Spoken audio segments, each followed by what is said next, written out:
Ďakujem za slovo. Vážené dámy, vážení páni, som rád, že mám príležitosť tu vystúpiť a porozprávať o našom systéme.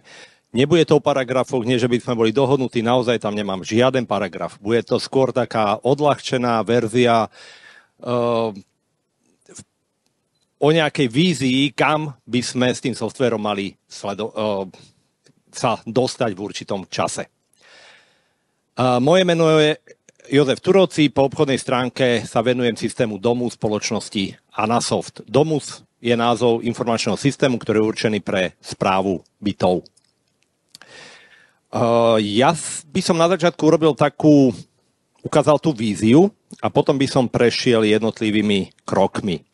Úplne na začiatku si možno pracujete, tak aj my sme predávali program do počítače. To znamená, že všetko ste zadávali ručne, nič sa nesťahovalo, jednoducho ste sa narobili. To boli úplne počiatky, v každom prípade to bolo lepšie ako tužka papír, ale človek sa narobil. Potom sme prišli k nejakým informačným systémom, to už bolo lepšie, vedelo si to povedzme importovať faktúry, vedelo to komunikovať s bankou, vedeli sme sťahovať denné odečty mnežiču, a povedzme pre vlastníkov sme poskytovali portálové riešenia. Toto sme predávali, v podstate stále predávame, je to informačný systém, stále sa narobíte. Stále je dosť práce, čo musí sa vykonať ekonómovia alebo technici, všetci. A tá vízia, kde to chceme dotiahnuť, je takáto. To znamená, že Domus bude len nejaká skrinka pod stolom, bude si sám komunikovať so svetom, všetko zaúčtuje a keď bude mať s niečím problém, tak potom sa zeptá. To je vlastne vízia, kam chceme smerovať, respektíve smerujeme už 30 rokov. Postupnými krokmi, postupnými verziami, ktoré neustále doplňujeme a rozširujeme. Nehovorím, že sme tam. Možno, že 10 ešte rokov potrebujeme, aby to takto bolo, ale k tomuto smerujeme cieľavedomo. A jak sme sa k tomu dostali, mám tu taký prierez, zase začnem od začiatku. Úplne prvá naša verzia v 93. bola takáto dosovská, pamätníci si možno pamätajú, ako vyzerali dosovské programy, tak vyzeralo to nejak takto.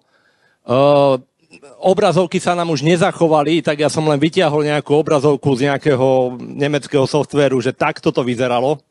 Čiže všetko sa robilo ručne. V 97. sme dostali, dá sa povedať, zákazku, čo bolo bytové družstvo Petržalka, čo je najväčší správca na Slovensku, 22 000 bytov. Mali sme možnosť vyvinúť systém, ktorý je naozaj rozsiahly, ktorý zvláda takýto objem dát. A urobili sme prvé dve verze, Domus 3 bola prvá verzia pod Windows, vyzerala asi takto. V podstate vtedy tie programy vyzerali takto. Čiže pamätníci si asi pamätajú, že aj takto vyzerali Windows programy. Potom sme už začali hovoriť možno o informačnom systéme a urobili sme prvú takú časť, bol Webdomus, bol to nejaký portál, ktorý umožňoval sprístupniť údaje vlastníkom. To znamená, to, čo bolo v Domuse, ste sprístupnili vlastníkom. Každá firma, to znamená Petržalka si prevádzkovala svoj Webdomus, každá firma mala svoj portál. To bolo nejakom 2006-2007. 2008 sme vstúpili na český trh a ešte sme v tomto období zažili konverziu na euro na Slovensku. Pomerne náročný projekt. Potom sme sa z toho veľmi tešili, že sme pripravení na prechod na euro. Keď Česká republika prejde na euro, tak budeme mať obrovskú konkurenčnú výhodu. No, to nám úplne nevyšlo.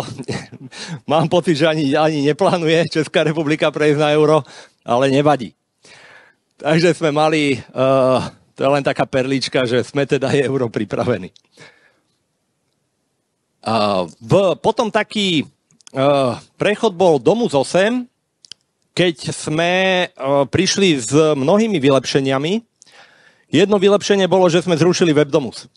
Webdomus tým, že si to prevádzkovala každá firma, tak si predstavte, keď máte 10 firiem, tak prevádzkujete 10 webov. Ale keď už sme išli k tomu, že tých firiem máme, ja viem, 50, tak prevádzkovať 50 a v súčasnosti je to 300 webov, to nie je žiadna sranda. Takže sme to celé centralizovali do jedného portálu po schodech a všetci zákazníci idú cez portál po schodech. Ďalej, čo sme urobili, bol centrálny server. Na jedno miesto sme dali všetky činnosti, ktoré sa oplatí robiť pre všetkých zákazníkov. Posielame tam SMS-ky, posielame hybridní poštu, automatický upgrade. U nás upgradey fungujú asi tak ako Windows, to znamená, že keď Windows potrebuje sa aktualizovať, tak vám vypíše a aktualizuje. My robíme to isté, ale v noci. Denný odečty mnežiču. To je už v podstate u nás, to, čo sa hovorí o tom EED, to je u nás už asi 10-ročná záležitosť, ktorú sme rozbiehali so spoločnosťou ISTA. ISTA, ktorá vlastne prvá, s ktorou sme podpísali zmluvu a tie denné odečty nám chodia do systému už od roku, myslím, že 2012 chodia denné odečty. No a samozrejme ešte sledujeme insolvenčný rejstřík pre všetkých našich klientov. Potom prišla verzia 9 a následne verzia X, alebo teda 10, ale X sme ju vtedy nazvali. Čo sme prerobili, bolo užívateľské rozhranie. Jednoducho už aplikácie dneska vyzerajú ináč. Už nie tak ako v tej na začiatku. Inšpirovali sme sa Wordom, Excelom. Jednoducho ľudia robia vo Worde, v Excele, poznajú to. Tak, ak vedia robiť v tom, veľmi ľahko nabehnú na náš systém. To znamená, bude sa im ľahšie robiť v prostredí, ktoré je pre nich známe. Čiže takto začali vyzerať všetky naše obrazovky alebo software. Ešte sme v tomto období pridali schvaľovanie faktúr výborem přes e-mail. To je niečo také, že keď vám niekto výbor musí schvaľovať faktúry, no tak vy len označíte, že pošli to na externí schválení, on to vlastne dostane mail, klikne na linku a schváli alebo neschváli. Pokiaľ to vyskúšam, no pozrite sa, pokiaľ skenujete všetky faktúry, tak samozrejme on si ju môže pozrieť tú faktúru na mobile, najčastejšie na mobile. Takže to boli verzie 9, 10. A ešte sme dopracovali zásilky. Zásilky, na to mám osobitný slajd, lebo mnohí hovoria, že to bolo najlepšie vylepšenie verzie 9. Ani nie tie obrazovky, že vyzerajú aj ako Word a Excel. Pardon. A čo sú zásielky? Zásielky je pre nás systém, ktorý umožňuje zasielať čokoľvek, čo generujete. Predstavte si, že si zoberete dom, vytlačíte preň predpis, takto vyzerá náš predpis nejako, a chcete to poslať všetkým vlastníkom.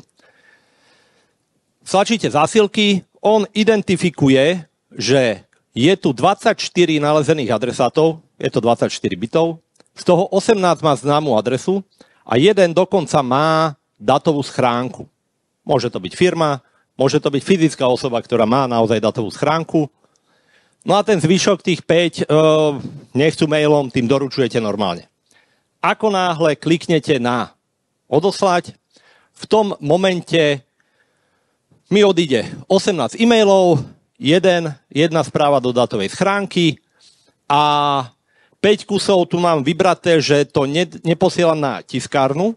Tu si môžem vybrať, či chcem odeslať na tiskárnu alebo odeslať hybridní poštou. Tu mám odeslať hybridní poštou, to znamená, že my tie PDF-ka pošleme firme Zelená pošta SRO, ktorá to vytiskne, zabalí do obálky, podá na pošte. Poštovné máte nižšie, ako keď to sami odnesiete, a od nás teda dostanete faktúru za tú službu. Teda aj to poštovné všetko. Preto všetky naše výstupy sú urobené na takéto dvojokienkové obálky. To znamená jedna obálka, druhá, tam je odosielateľ, čo môže byť bytové družstvo alebo SVJ a tam je vlastne adresát. Ale úplne najlepšia vec na týchto zásielkách je to, že sa automaticky vytvára archív. Potom príde človek, príde ku vám na vaše klientské centrum, alebo vám zatelefonuje, niečo rieši, vy si na ňo kliknete, zobrazíte si všetky dokumenty, ktoré boli kedy posielané, pekne vidíte, čo odišlo mailem, čo odišlo tiskem a si to takto otvoríte. Čiže s vysokou pravdepodobnosťou sa pozeráte na papier, ktorý drží on v ruke, keď s vami telefonuje. Takže najlepšie vylepšenie verzie 9. Ďalej, čo sme prerobili, bol v roku 2021 sme dali novú verziu portálu Po schodech. Jednoducho aj portál už po schodoch prešlo 10 rokov a už to bolo na ňom vidieť, tak sme ho celý prepracovali. Hlavne, aby bol responsívny, lebo myslím, že 86% všetkých užívateľov portálu Po schodech ide cez mobil. Málo kto, málo kto, 14% chodí cez počítač. Takže vlastne je celý responsívny a vlastne to je obsah toho, čo môžete vidieť v týchto brožúrkach, ktoré si môžete zobrať tam pri našom roll-upe, čo máme. To je vlastne obsah toho portálu, čo tam môžete nalézt.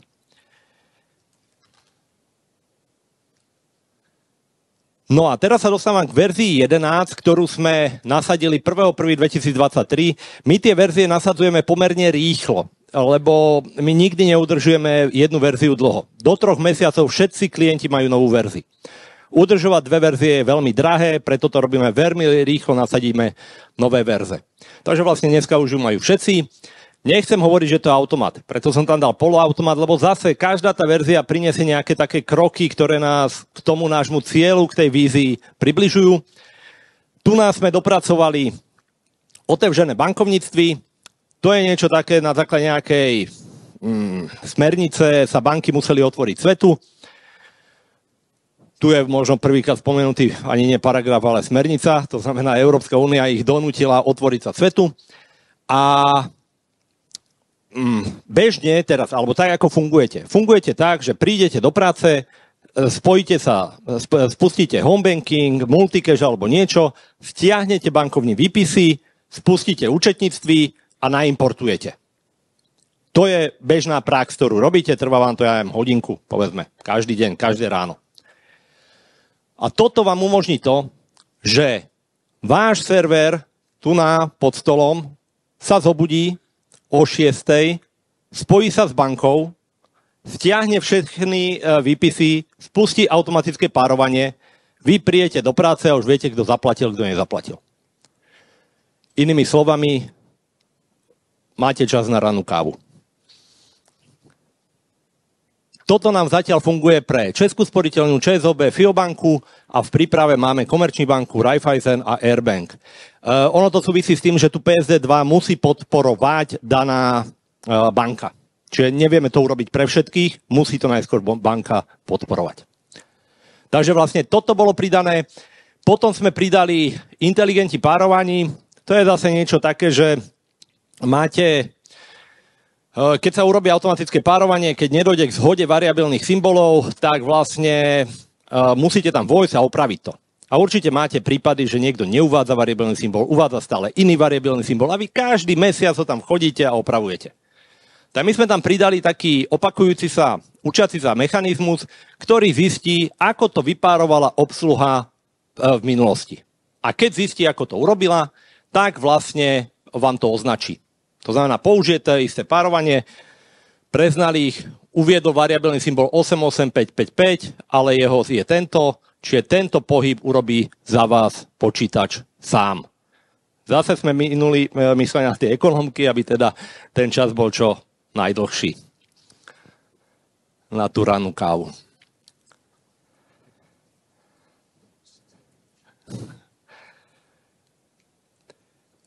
Potom, čo sme ešte... alebo toto je staronové, to je to, čo sme rozbiehali s istou, to je tá kontrola spotreby. To je vlastne naša ako keby služba, ktorá vám umožňuje splniť EED, to znamená tú informovanosť. Spočíva v prenášaní denných alebo mesačných odečtu do domusu s tým, že tie merače musíte mať nahozený v domusu. Teraz, keby ste to chceli používať, To znamená, že keď máte, ja neviem, 100-bytový dom a máte teraz nahodiť všechny RTNK, tak to je povedzme 500 meračov. To nie je žiadna sranda, ako nahodiť správne čísla, nepomýliť sa pri tom a tak ďalej. Takže vlastne tam sme došli k tomu, že sme sa dohodli s niektorými spoločnosťami. Toto je vlastne nejaké obrazovka, kde sa nahadzuje u nás informácie o nežičích. A sme sa dohodli s jednotlivými firmami, ktoré nám tieto údaje poskytnú. Keď vám robia rozúčtovanie, ja neviem, aby som nespomínal stále istú, Techem vám robí rozúčtovanie, vám poskytne údaje o tom, v ktorom byte je aký nežič, my vám to takto nahodíme. Teda, mysleli sme aj na technikov. Momentálne to funguje s firmami Embra, Ista, Techem. Títo sú v príprave, Inmes a Profiterm. A potom sú ďalší, pri ktorých si to musíte síce nahodiť, ale tie denné odečty prichádzajú ku nám. No a potom vlastne, keď hovorím o tých mesačnom informovanosti a tak ďalej, vy to môžete využiť aj keď už to robiť máte, tak môžete to využiť pre svoje potreby. To znamená, že dobre, keď už mi to tam skáče automaticky, rovno robím rozúčtovanie na konci roka. Mám tam tie údaje. Môžem kontrolovať fakturácii. Prišla faktúra, porovnanie voči tomu, čo mi namerali tie merače tej fakturovanej spotreby. Či sú funkčné tie mnežiče. Vlastník je informovaný cez poschodek, samozrejme, tam mu akurát pribudnú nové obrazovky, on tam okrem toho fondu oprav, konta a tak ďalej má tieto obrazovky o tých dennej spotrebe a prípadne sme ešte dopracovali výstup. Ide o to, že podľa smernice vás môže požiadať o to, aby ste ho informovali o tej spotrebe a vy mu to musíte dať. Môžete si za to zapýtať peniaze, ale musíte mu to poskytnúť, tak vy mu vytisknete takýto výstup. A provozujete jeden portál. Nemusíte pre každú rozúčtovaciu spoločnosť provozovať niekoľko portálov, provozujete jeden, ktorý sa automaticky ukončuje. Keď príde nový vlastník, starému sa skončí ten prístup. Hej? Nič neriešite, nechodíte na web, urobíte to rovno v domuse. Rovno vám to ukončí. Dobre, ja už končím, lebo už musím. Už len zopakujem tú víziu. Program do počítače, odtiaľto sa snažíme dostať sem. To znamená, my chceme, aby ten zákazník, alebo ten náš zákazník, správce sa nenarobil, nemusel to robiť ručne. Pomerne sa nám to darí, každou verziou niečo pridáme, vylepšíme, a odráža sa to aj na počte klientov, ktorých máme. Každým rokom nám rastie počet spravovaných jednotiek v domuse a momentálne tým, ako aj tou situáciou na trhu, ako bolo spomínané, sme sa dostali na číslo 992 000. Bude na konci tohto roka spravovaných jednotiek v domuse. Čiže potrebovali sme pomôcť s tými 8 000. Ak by sa niekto našiel, budeme radi. Takže no, všetci, nie len tých posledných 8 000, všetci minimálne. Áno. To je asi 600 až 400. V Čechách je menej ešte stále. 400 000, ale na Slovensku poviem rovno, že už moc nerastieme. Hej, takto na Slovensku je 1 000 000 bytov v bytových domoch a máme 600 000. Takže tam už veľmi ťažko sa rozvíjať, tu na ešte nejaká možnosť je.